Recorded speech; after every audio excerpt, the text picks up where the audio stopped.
Shri Ganeshaya Namaha. O Sachidanand Shri Hari, be kind to me, as you have never had been harsh to the fallen ones. You are the ocean of kindness, mother to the sufferers, and a kalpataru to your devotees. O Ram, such is your reputation as sung by the saints. So Purushottam, please bless this Das Guru also without delay. Shri Gajanan Maharaj stayed at Bankarlal's house. People from distant places also started coming for his darshan. Flies gather where there is honey. It requires no invitation. Now listen to what happened one day.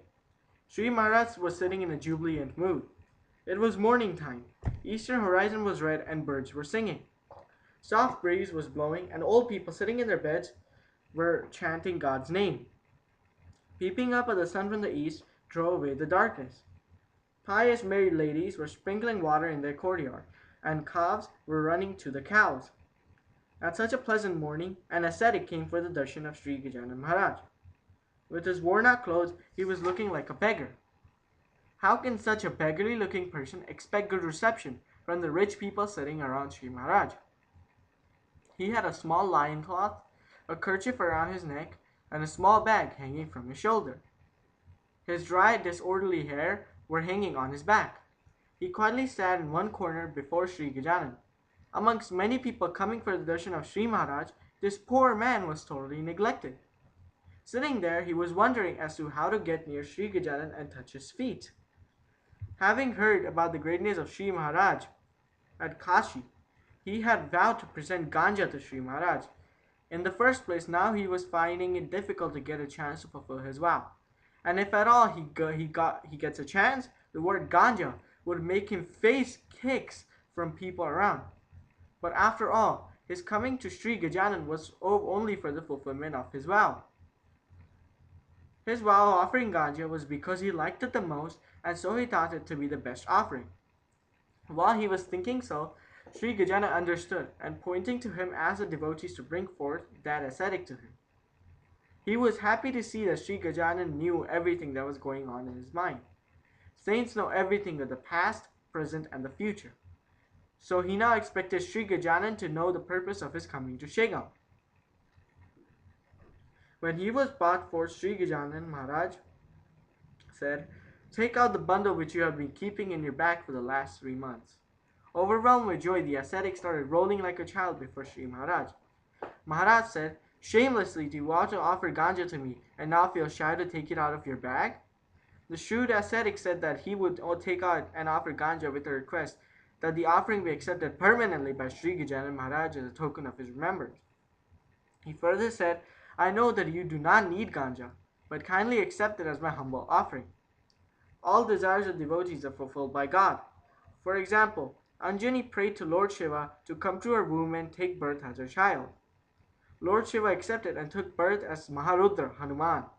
Taking a birth as a monkey by Lord Shiva was for fulfilling the vow of his devotee. Shri Gajanan hesitated a bit, but agreed. The ascetic then took out ganja, rubbed it in his hands, filled it in a pipe, and gave it to Shri Maharaj to smoke. That was how Shri Gajanan started smoking ganja, but he never became an addict to it. Just like a lotus leaf, he was free from attachments. The ascetic stayed there for a few days and then went away to Rameshwaram. Sometimes Sri Maharaj used to recite Veda verses in sweet, clear tones, and at times observed silence. Reciting of his Vedas indicated that he was a Brahmin. Sometimes he used to sing a composition in different ragas or go on singing in his mantra, Gajanan Maharaj Vijay. At other times he observed silence or quietly slept. Sometimes he behaved like a madman, or wandered in jungles, or entered anybody's house unexpectedly. At Shegaon there was a famous man by the name of John Rao Deshmukh. He was on deathbed, and all doctors declared him to be a hopeless case. It was sad news. His relatives prayed to God, promised vows, but to no avail. So they thought of the last remedy, that is approaching Sri Gajanan Maharaj with the belief that saints can perform any miracle. Sri Gyaneshwar brought Sachidanand back to life, and the same can be done by Sri Gajanan Maharaj for Janra. So one of the relatives went to the house of Bankatlal, where Sri Gajanan Maharaj was staying, and narrating the whole story of Janra, requested him to give Padatirtha of Sri Maharaj, which they would give to General Deshmukh. Sri Bankatlal, with the permission of his father, Bhavaniram, took a glass of water and touched it to the feet of Sri Maharaj and told that the tirtha was being given to General Deshmukh.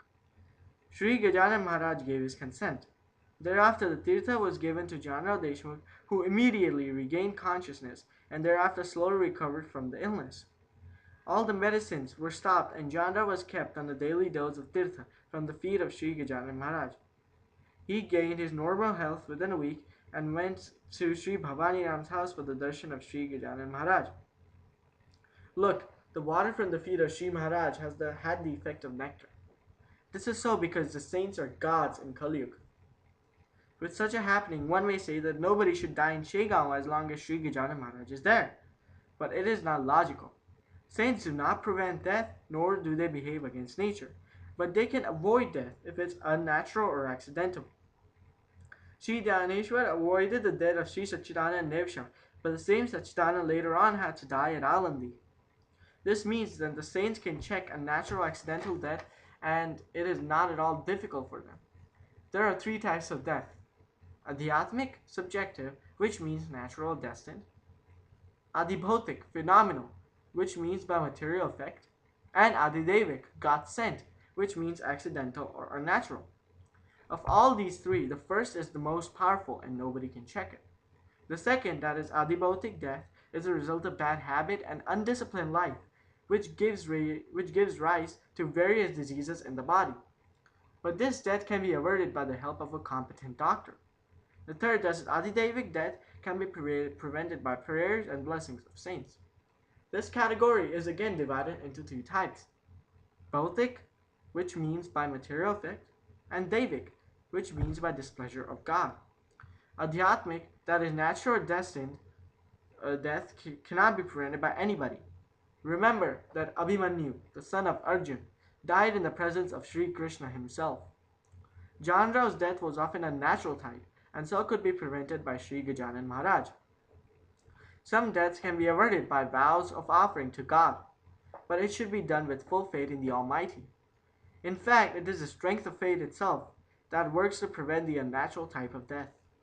This sort of death can also be avoided by the paditirth of a saint who is pious and free from the 6 hostile forces of life.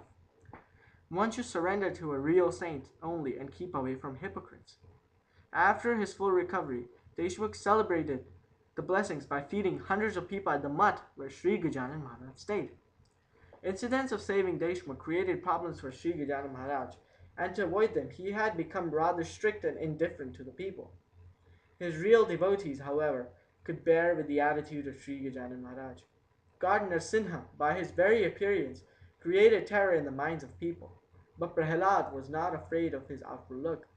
Tigress is fearless for the others, but not to her pups playing in her lap. Likewise, the real devotees were not afraid of the strictness shown by Sri Maharaj. Now listen to another story. It is seen that the earth, when in contact with musk, gets its fragrance. Similarly, by a mere contact of sandalwood, an ordinary wood also gets its fragrance. This is quite natural, but it will be observed if the wood thinks itself to be sandalwood.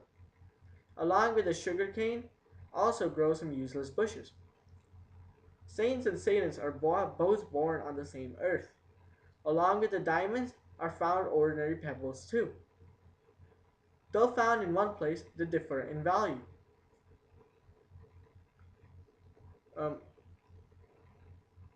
Ordinary pebbles cannot get the luster of diamonds, and they will simply be trampled under our feet while the diamonds picked up.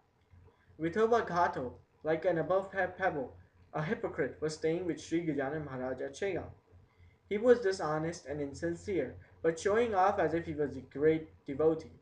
He used to call himself the Kalyan of Shri Gajanan Maharaj and said that Sri Gajanan depended for everything, that is food, pipe, and other comforts, on him. He was taking all sorts of advantage by his association with Sri Gajanan Maharaj and boasted himself to be a bull before Lord Shiva. By his divine vision, Sri Gajanan Maharaj knew that what Vithoba was doing, and so taught him a lesson by the following incident. It so happened that some people came to Shegaon for the darshan of Sri Maharaj. At that time, Sri Gajanan was sleeping and nobody could dare wake him up. These people were in a hurry to go, but at the same time wanted darshan of Shri Maharaj. They approached Vithoba and said, Vithoba, we are in a hurry to go back and but want darshan of Shri Maharaj before going. Amongst all disciples, you are the most intelligent, nearer and dearer to Shri Maharaj. So kindly wake him up and let us have his darshan. This request flattered Vithoba, and he immediately went and woke up Shri Maharaj. People got the darshan, but invited calamity for Vithoba. Shri Gajanan got a stick and trashed Vithoba severely with it and said, You rascal, you have started a business here, and if I tolerate you, I shall be guilty before God. So I must punish you. Wine should not be treated as a sweet drink. Poison should not be touched, and thieves should not be made friends.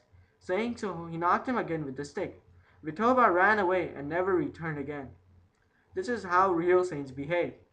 Hypocrites pose as saints with the help of selfish people and misguide the public. This is an antisocial act. Real saints will always try to eliminate such elements from society. A chaste lady will not like a prostitute as a neighbor. Gold will not like the ornaments of aluminum. Saints may accept bad people, but they will not give them importance. It is so because saints realize that these people are sufferers because of their sins of previous life. It is just like earth, which allows prickly pear to also grow along with mogra. Mogra and prickly pear are both the children of the earth, but they get different treatment. So also the saints will offer protection to all, but will have different values for individuals. Vithoba was most unfortunate. He got the touch of the saint's feet, but unfortunately lost it the same. He failed to understand the greatness of the saint. Had he realized it, he would have attained divine pleasure. By sitting under a kalpa vriksha, he desired for an ordinary pebble, or asked for a coconut shell from Kamdhenu. Nobody in association with the saint should do like this. May this Gajanan Vijay Granth be a savior to all devotees. Shubham Bhavatu. Here ends chapter 3. Swami Samar Sadgurunath Shri Gajanan Maharaj Ki Jai. Jai Gajanan.